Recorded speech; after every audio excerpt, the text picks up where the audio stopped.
Yung mga langga, sa birthday ko po ngayon, ano na eh, mag-aalas 6 na, hindi pa ako nakaluto, kararating ko lang. Kasi may pinuntahan pa ako. So ito na, naka-ready naman na ito. Ilalagay na lang sa lalagyan mamaya. Lechon manok yan. Saka meron pa namang kaldereta dito.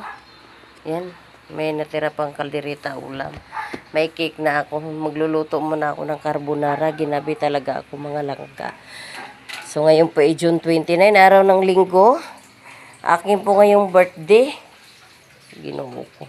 Birthday ko ngayon na pagod ako. Ang inoong ko. Ako magluluto pa lang talaga langga ng carbonara. Ito ay pansit. Ito, para bukas ito. Yan, pansit bihon, tsaka may halong kanton. Bukas kasi dadalhin ko doon sa trabaho. Ito yung carbonara. Ayan na po. Magluluto pa lang po ako mga plangga ng carbonara. Gabi na. Ayan na yung pasta. Yung bacon. Yan yung bacon. Tsaka yung ham. So, ipiprito ko na lang po yung medyo tostado.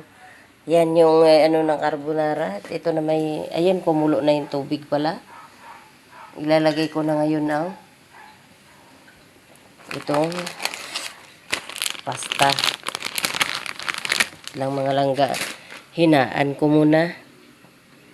Yan, hihinaan ang apoy. Ilagay na yung pasta kay kumulo na. Hayaan na naman po siya. Hayaan dyan na mag-ano yan.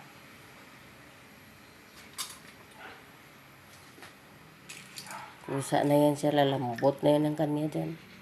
Kanya hugasan to. Itapat ito sa gripo. Pagod ako ngayon mga langga. Kaya hapon na nakaasikaso sa ano ng birthday ko. Ito yung nagbe-birthday na pagod na. Ginoo ko. Ang dami mga trabaho. Dito lang naman ako sa bahay ngayon kasi birthday leave ko, pero may trabaho ako dito sa bahay. Na dahilan ng hapon na ako pag-prepare mga palangga. Ngayon po happy birthday to me. So ako po'y matanda na. Babay mga langga. Mamaya na lang ulit ako mag-video kapag luto na, nakahanda na yung aking kakanta ng happy birthday.